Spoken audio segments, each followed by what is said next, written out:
오늘 저는 율법에서 은혜의 축복으로 그런 제목입니다.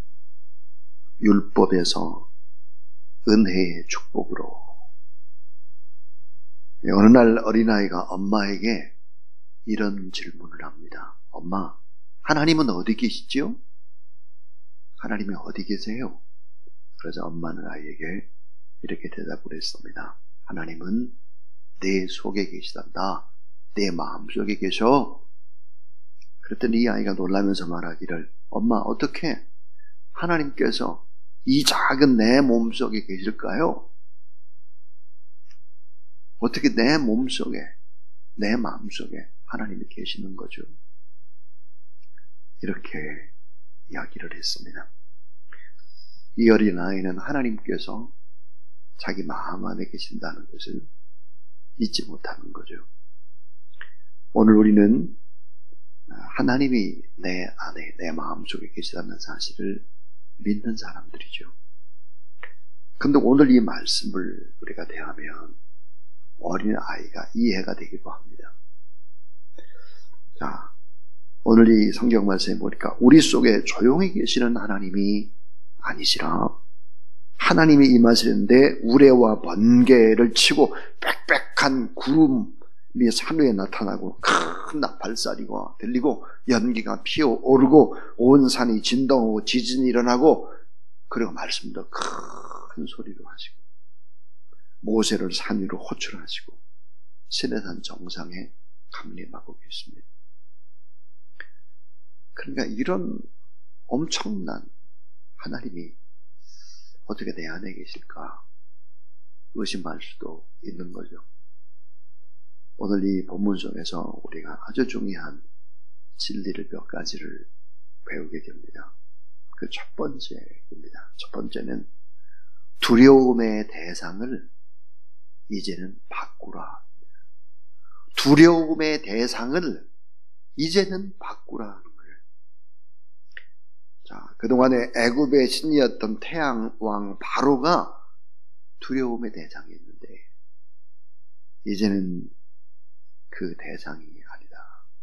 이 세상이 두려움의 대상도 아니고 전쟁도 두려움의 대상이 아니고 돈 없이 자본주의 속에 살아가는 것도 두려움이 아니다. 진정한 두려움의 대상은 누굴까? 정말로 우리가 경외해야 될 대상은 누굴까? 신령과 진정으로 경배할 대상은 하나님이시다. 자, 이스라엘 백성들이 지금까지 누구를 두려워했고 무엇을 두려워했을까? 오늘 우리는 누구를, 무엇을 두려워하며 인생을 살아가고 있는가?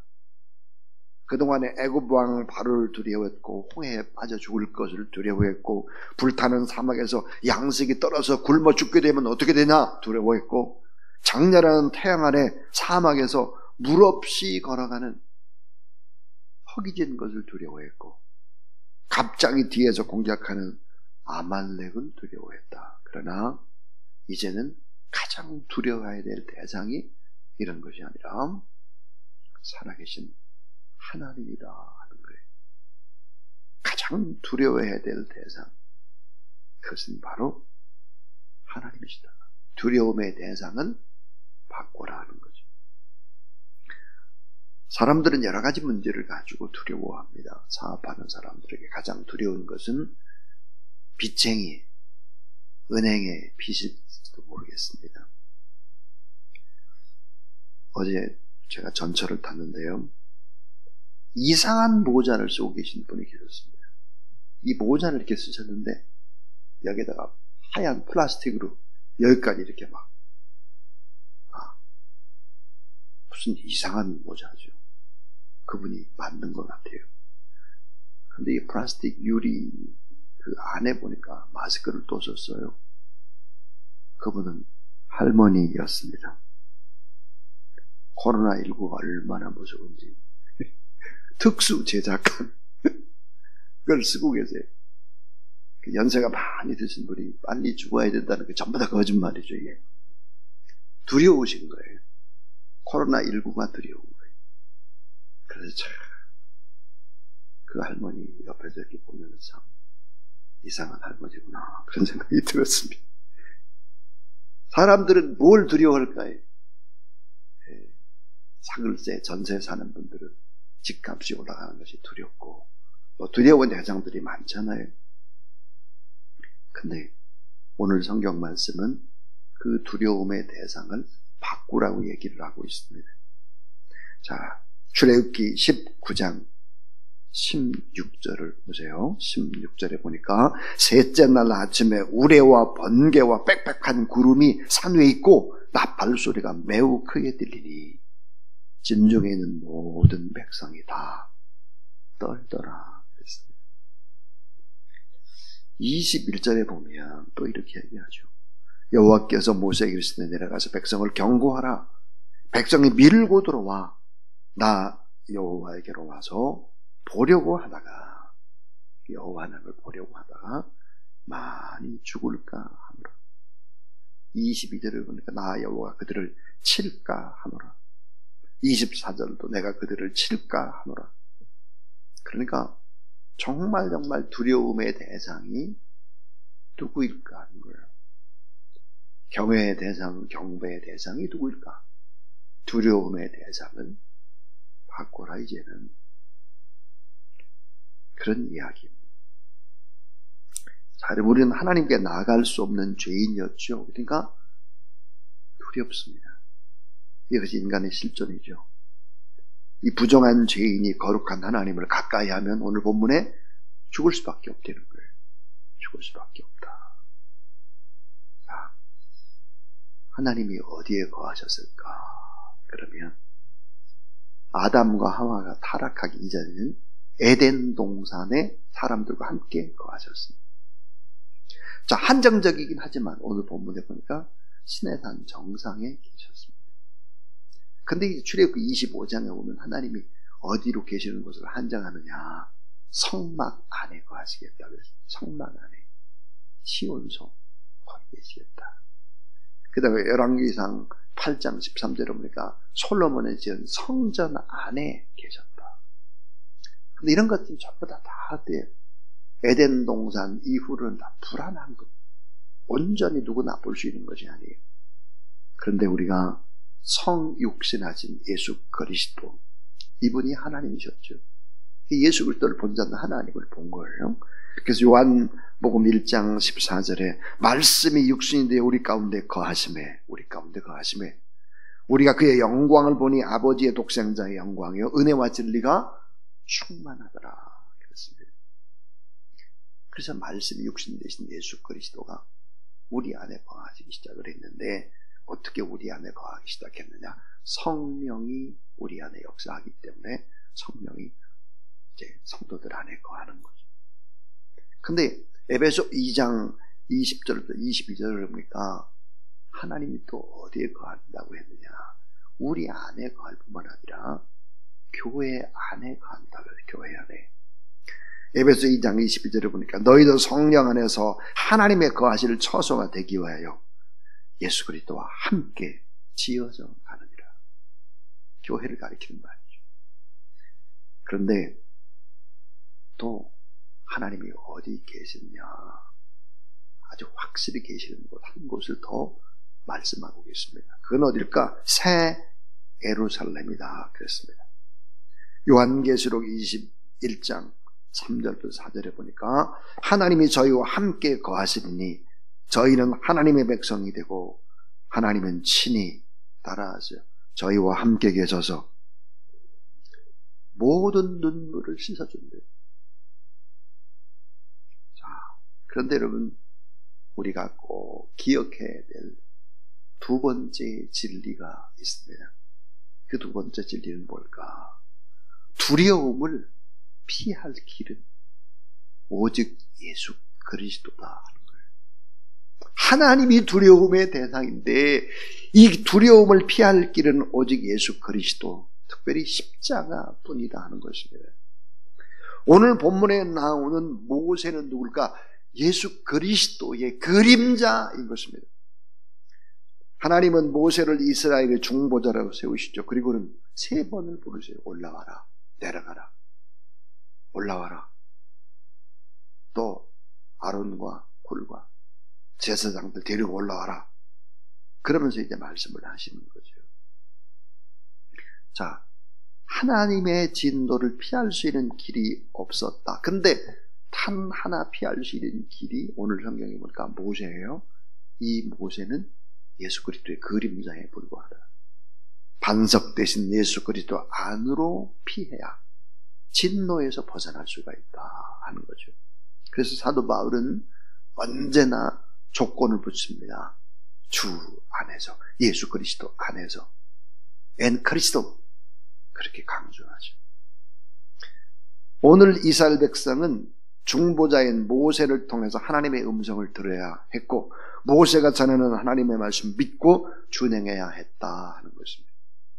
그런데 유대인들은 자신들이 율법을 잘 지켰기 때문에 그 공로로 스스로 하나님 앞에 나아갈 수 있다고 생각을 했습니다. 그래서 영적인 교만에 빠지게 된 거죠. 이 같은 교만이 이 착각 속에서 결국은 예수 그리스도 십자가에 못 박혀 죽는 죄를 범하는 것이죠. 오늘 우리는 꼭 기억해야 합니다. 내가 지금 누리는 이 놀라운 축복, 내가 용서함을 받고 말씀을 받고 성령의 내 안에 역사하고 기도할 때 응답을 주시고 이런 것들은 다 내 공로가 아니라 예수 그리스도의 피의 공로, 이 사실을 믿으시기를 바랍니다. 유일하신 중보자는 예수 그리스도다. 예수 그리스도만이 유일무이한 중보자요, 죄인이, 우리가 죄를 범한 우리가 하나님 앞에 나가는 유일한 길이다. 예수 그리스도는 자신을 통하지 않고는 하나님께로 올 자가 없다 그랬어요. 내가 길이요 진리요 생명이니 나를 통하지 않고는 아버지께로 올 자가 없다 그랬습니다. 그러니까 두려움을 피할 길은 오직 예수 그리스도 십자가, 이것뿐이다 하는 거죠. 자, 이제 마지막 세 번째 이야기입니다. 마지막 세 번째는, 자, 하나님께 집중하라 하는 거예요. 하나님께 집중하라. 그리고 시험하지 말라. 하나님을 시험하지 말라는 거예요. 자, 하나님께 집중하고 하나님께 시험하지 말아라. 하나님께서 이스라엘 백성들에게 나타나셨는데 구름과 번개로 빽빽한 구름 사이 가운데에 나타나셨다. 하나님께서 나팔 소리가 엄청나게 울려 퍼지는 가운데 모세와 대화를 나눴다는 거예요. 여기서 우리 깊이 생각해야 될 것이 있죠. 자, 하나님께서 우리에게 말씀하시는 방법은 제대로만 듣기만 하면 반드시 들린다. 아무리 시끄러워도 들려. 큰 나팔 소리와 함께 하나님의 음성을 들을 수 있었다. 우레와 번개와 함께 들릴 수 있었다 하는 거죠. 하나님은 어떤 분일까? 그 세상의 소음과 여러 가지 많은 그 속에서도 우리에게 말씀을 주시는 분이시다. 주님은 나팔 소리와 함께 말씀하셨다. 오늘 저는 그런 생각을 합니다. 이 새벽에도 꼭 필요한 성경의 말씀을 하나님께서 우리에게 주신다는 사실을 믿으시기 바랍니다. 자, 우리가 하나님의 말씀을 들을 때 꼭 주의해야 되는 것이 있는데, 그게 뭘까? 하나님을 시험하지 말라 이런 것입니다. 하나님을 시험하지 말라. 오늘 23절, 24절을 보면, 자, 하나님의 음성만 듣다가 하나님을 보려고, 눈으로 똑똑히 하나님을 보려고 시내산 정상으로 올라오다가 죽을까 한다 그랬어요. 오늘 말씀에 나 여호와가 그들을 돌격할까 하노라. 산으로 올라오다가 죽임을 당할 것이라 그랬습니다. 하나님은 잘 알고 있었죠. 이스라엘 백성들의 본성을 너무나 잘 알고 있었습니다. 하나님의 말씀을 시험해 보려고 교만해서 음성을 듣는 것만 가지고는 안 되니까 정상에 오지 마. 그런데도 와가지고 그걸 눈으로 확인해야 속이 풀리는, 이런 이스라엘 백성들의 마음의 본성, 속성을 잘 알고 있었어요. 직접 봐야 되겠다. 내 두 눈으로 똑똑히. 그래야 믿을 수 있겠다. 이런 어리석은 이 같은 태도를 가진 자들이 많다는 것을 우리는 알아야 합니다. 끊임없이 하나님의 말씀을 시험해보고 하나님 없이 내 의견, 내 마음대로 해보려고 하는 교만의 마음을 가져서는 안 된다 하는 것입니다. 하나님은 이스라엘 백성들을 너무너무 사랑하셨습니다. 그래서 광야로 인도하셨죠. 자, 잘 생각하세요. 이제 설교의 결론인데요. 이 광야 생활을 잘 적응해 나갔습니다. 지금까지. 하나님이 주신 만나를 먹고 메추라기를 먹었습니다. 하나님이 주신 생수도 먹었습니다. 악한 대적을 깨뜨려서 승리도 했습니다. 이제는 장인 이드루를 통해서 국가의 틀도 세웠습니다. 그런데 하나님은 이것이 목표가 아니었습니다. 자, 먹고 입고 자고 승리하고 국가의 틀을 갖추고 이것이 하나님의 뜻이 아니었다. 목표가 아니었어요. 그것은 어때요? 온전하고도 거룩한 공동체가 되는 것입니다. 거룩한 공동체, 하나님의 영광의 공동체가 되기를 원했던 거죠. 그래서 필요한 것이 뭐였을까? 언약이었습니다. 언약.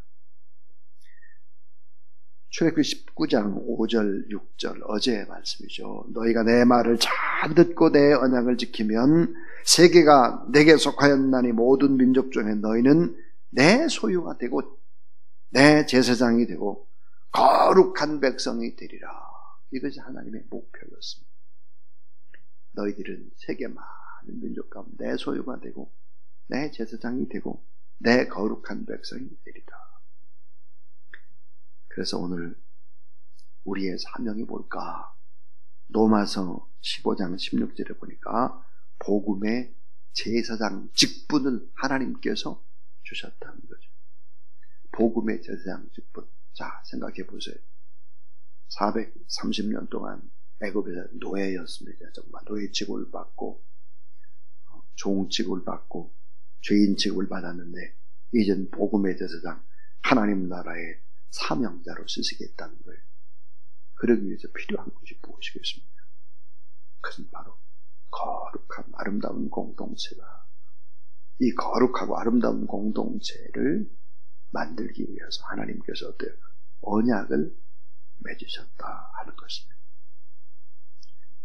사랑하는 여러분, 우리가 꼭 기억해야 될 것이 오늘 본문의 세 가지다. 두려움의 대상은 이제는 바꿔야 한다. 정말 경외의 대상, 경배의 대상을 바꿔야 된다. 하나님으로. 근데 이 하나님 앞에 피할 수 있는 길은 중보자 오직 예수 그리스도 그분의 십자가밖에는 없다 하는 것입니다. 그리고 하나님께 집중을 하되 시험하지 말라 하는 것입니다. 내 눈으로 보고 내 귀로 듣고 내 가슴으로 이해될 때만 믿는 어리석은 사람이 되시를 바라라 하는 것입니다.